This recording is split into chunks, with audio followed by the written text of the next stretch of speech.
Good morning, Dickson County, and welcome to the show. You are listening to The Morning Show right here on DCXM Radio. Appreciate everybody getting up and tuning in with us this morning. I'm live from the studio here in downtown Dickson, coming to you live from the Reagan's Arcade this morning. And it is a wet one outside. It is raining. It will continue to rain throughout the morning. It looks like we might get some relief from the rain at around 11 a.m. But the temperature right now in downtown Dickson is 50 degrees, and that is going to continue to drop throughout the day. And at this time tomorrow, it's going to be 32 degrees outside. So we've got a cold front coming in, and it's going to stay cold for a while. This week, we've got temperatures in the low 50s, upper 40s, with lows in the around 30. Next week is a completely different story. Next Monday, the high is 24 degrees and the low is 6. And it does look like there could be a possibility for snow. There's a 55% chance of precipitation as of right now. So Monday could be the day that we see our first snow of the season. And if it does snow, expect it to stay around for a while, because on Tuesday, the high is only 14 degrees. The low is 2. Wednesday, the high is 33 and the low is 6. So it's not going to warm up until it looks like Thursday. It's going to get above freezing. But it's going to be a very cold next week. We've got a very cold front coming through. So probably need to make preparations for that. If you're out there listening, probably need to do what you got to do to make sure that you and your family stay safe during these extreme cold temperatures in January.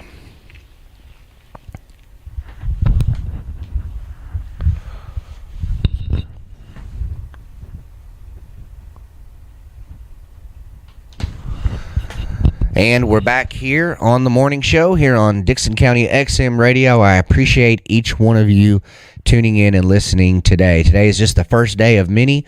We're going to try to do this show every morning just to give you the local news, local sports update, the weather, all those things that you need to get your day going so you can stay informed about local things. Not just the things that are happening at the state and the national level, but I know a lot of you want to keep up with what's going on in Dickson County. And last night began the process of finding a new director of schools for the Dickson County Board of Education. As many of you know, Dr. Danny Weeks, who has served in that role for about 10 years, decided a few months ago to go back home to Robertson County and take on a similar role there in his hometown. And that left the position open here in Dickson County. Dr. Vivian McCord stepped in and became the interim director to keep everything going. And she has done a fine job, I should say, in that role over the past few weeks. And it hasn't been an easy job, as many of you know. But we're in the process of finding a permanent director, and the process began last night with the first of 4 interviews. Dr. Christie Southerland was on the spot last night, I guess to say the least. So Dr. Christie Southerland was interviewed last night. Tomorrow night, Wednesday, January the 10th, Dr. Corey Duke will be interviewed. On January the 11th, which is Thursday, Joey Holly will sit in the interview seat. And then on Friday, January the 12th, Dr. Miles Hebrard will travel to Dickson County, and he will interview at the Board of Education. So we've got 4 interviews this week. The first one took place last night. I did promise you that I would give you my thoughts. I will say this. The interview went on a little bit longer than I would have expected. It was quite a long interview. Dr. Southerland did show up at the Dickson County Board of Education Central Office last night and was ready to answer all of the questions that were asked to her. She started off by giving a little bit of her background and her resume, which she has served in a lot of different roles. I do have my notes here. I will take a look and see exactly what she said. But she had been in education for, I believe she said, 29 plus years, so close to 30 years in education, and most of that work has been done here in Dickson County. Her and her husband moved here to Dickson County about 30 years ago. They're both from the area, Middle Tennessee, but neither one grew up here in Dickson, but did decide to make this their home. And this is where they had their kids and have raised their kids. And Dr. Southerland has spent time at Sullivan Elementary, Dickson Middle School. She worked over at the Board of Education for a while before taking a job at the State Department, and then returned back here to work for Dickson County Schools recently. And there were a lot of questions asked. I started to write down every question and then realized that this was going to be a marathon of an interview, and it was going to be tough if I had to keep pausing it to write down the questions. It probably would have taken twice as long to get through with notes.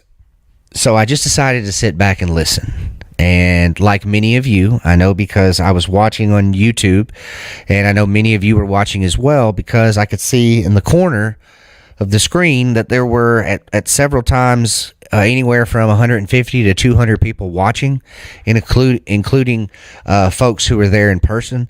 So I know that there's a lot of interest in this.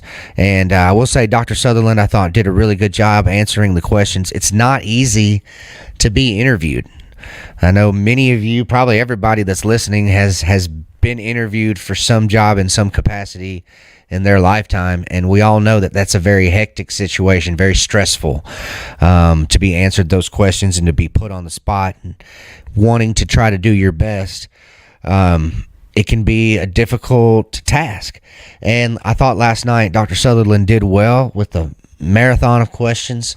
I won't criticize or anything like that. Everybody's going to answer the questions in their own way.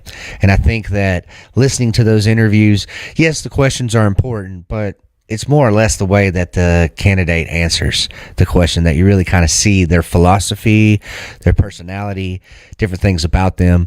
And so I found that very interesting. I know many of you also did.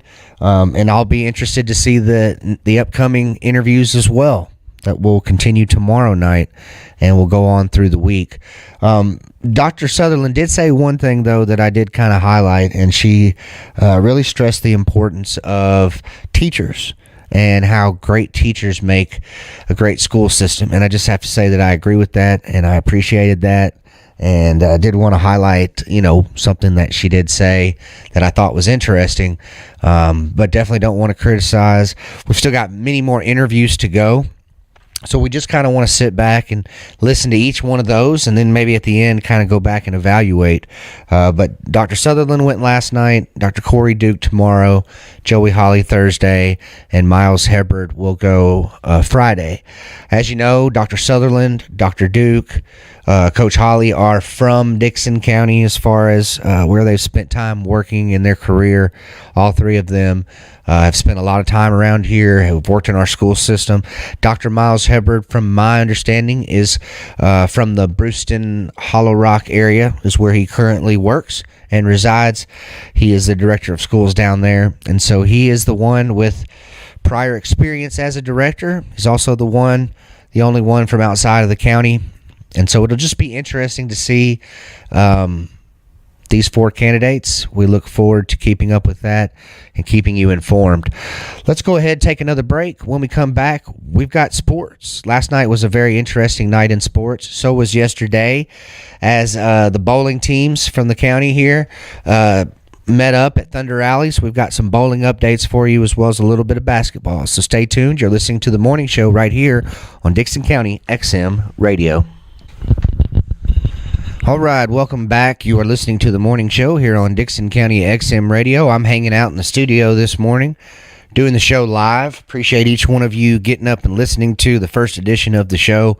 Then look, it's going to get better. We're going to have more segments. We're going to have interviews. I've got a lot of things planned, but right now, just trying to get you the news, trying to get a format going, and I just appreciate all the support we're receiving thus far. Last night was great night in sports. I don't know if you guys got a chance to watch the national championship game or not for college football, but it was really a good game. Michigan came out, scored early, and didn't really look back. It was at times a close game, but Michigan really dominated. And if you're a Michigan fan, you just have to be proud of your team this morning. Final score was 34-13. Jim Harbaugh, who has had an interesting season, to say the least. He's been accused of cheating. He's been suspended, and he's persevered throughout it all and led his team to victory. You know, I'm a fan of Jim Harbaugh. You know, I'm not a Michigan fan. I'm definitely an SEC guy, like many of you are, and it's sad that our conference wasn't represented in the national championship game this year, but it was a fun game to watch last night, and it's hard not to like Jim Harbaugh to some extent. He's a man's man. I was telling somebody yesterday about the whole khakis thing a few years ago, if you guys remember. I think he was in Walmart or somewhere, Target, buying khakis, and somebody caught him on video. He's just a regular guy, and it's hard not to like him. And he comes from a football family, and if you've been sort of keeping up with the drama at Michigan, you know that Jim Harbaugh and his family stays very involved in kind of what he does in football. His brother is the head coach for the Baltimore Ravens of the NFL. His dad was a longtime coach, and it was just cool to see both of them supporting Jim last night. I had heard through the grapevine that John Harbaugh and some of his Baltimore Ravens staff had come down to support his brother Jim. The dad, Jack Harbaugh, was there last night. At a certain point, he took the microphone and got the crowd hyped up, and you just love to see that. You love to see the support from each other. It's just cool to see a football family like that. And congrats to Jim Harbaugh. He got his national championship, and he had said that it was something that he was really trying to do. His brother had won a Super Bowl. His dad had won a national championship at the level of football that he coached, and now Jim can say that he has a championship as well. And so that was just a fun game last night. I hope you enjoyed it. If you got a chance to watch it, I know my buddy Marty Allison, Dickson Sports Media, who provides a lot of the scores that we going to announce on this show, is a big Michigan fan. So congrats, Marty. Congrats to all my other friends who are big Michigan guys. Last night there was some basketball action, and then I want to tell you a little bit about our bowlers. Let's go with the basketball first because I've got it pulled up. Last night in middle school, we had an in-county rivalry matchup last night, Charlotte and Burns. And that game took place in Charlotte, and the Bobcats and the Tigers went at it.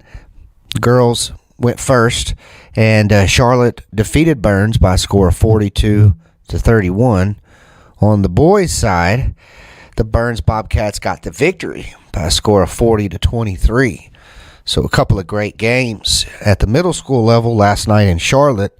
And if we head just outside of the county over to Harpeth, in Kingston Springs, over at Harpeth High School, Dickson County Cougars traveled over there last night for a pair of games. Let me pull those scores up for you here. Looks like, where is it? I've lost track of my scores. Bear with me. Here's the girls. All right. Our girls lost in a very, very close game last night. You hated to see it, but they did lose 52-51. Led by Keely Webb with 26 points. The Dickson County Lady Cougars fall by one in a thriller. And then on the boys' side, let me pull that up. Here we go. A dominating performance by our Dickson County Cougars. The boys won by a score of 62-27. And several players contributed in double digits on the scoring side. Good job to Dylan Beard, Evan Pivahouse, and Josh Cope leading the way on the scoring side. So the girls and the boys traveled to Harpeth last night. Tonight they will be at home. Make sure that you get out there to see the new court. It was unveiled this past Friday night in a great ceremony where Coach Palace explained all of the work that went into getting that floor fixed. It's beautiful. So if you haven't seen it yet, you need to go check it out. There's a game tonight in Dickson, here at the Dickson County High School. Go check that out. I believe there's also a game tonight in Burns.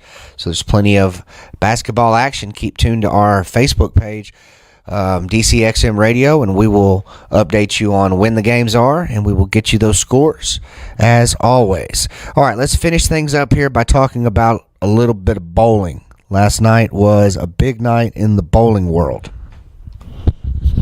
Or maybe I should say yesterday, because my understanding is that the tournament that they were involved in, which was the region tournament, actually started early in the day and lasted pretty much all day.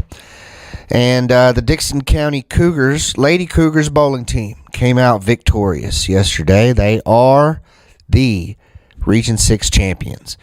And as Coach said here, the ladies continue to amaze me. They posted season-high totals in both matches today, and now they are the Region 6 champions. A first for the Lady Cougars bowling program. They will host a sectional match this Friday at Thunder Alley for a chance to get back to the state tournament for the second time in a row. They defeated Stewart's Creek in the semifinals 25-2, then defeated Creekwood in the finals 18-9. So we also want to send our congratulations to the Lady Redhawks over at Creekwood for coming in second. There's a lot of great bowlers here in Dickson County. We've been knowing that for a long time, but they proved that yesterday when they took the top 2 spots in the region. Congratulations again to Dickson County and to Creekwood on very successful bowling season. We look to see what they're going to do next, as the state tournament is right around the corner. Well, that's going to do it for this morning. Appreciate you guys tuning in. We will expand the show. I will get some more segments, more interviews, things like that. But for right now, I want to make sure that I get you 3 things. I want to make sure that I get you the weather every day. I want to make sure that I bring you local news as it happens. And I want to make sure that I keep you up to date on all sports in this county, from the middle school all the way up to the high school level. I think we were able to achieve that this morning. We'll be back tomorrow with another show right here on DCXM Radio. Keep it tuned all day. I've got some great classic country hits for you. And when I say classic country hits, what I really mean is 80s and 90s country music, which is really what I love. We're going to play some of that for you today. We've got some other music throughout the day. Keep it tuned right here to Dickson County XM Radio, your hometown radio station. We'll be back tomorrow. Thanks for listening.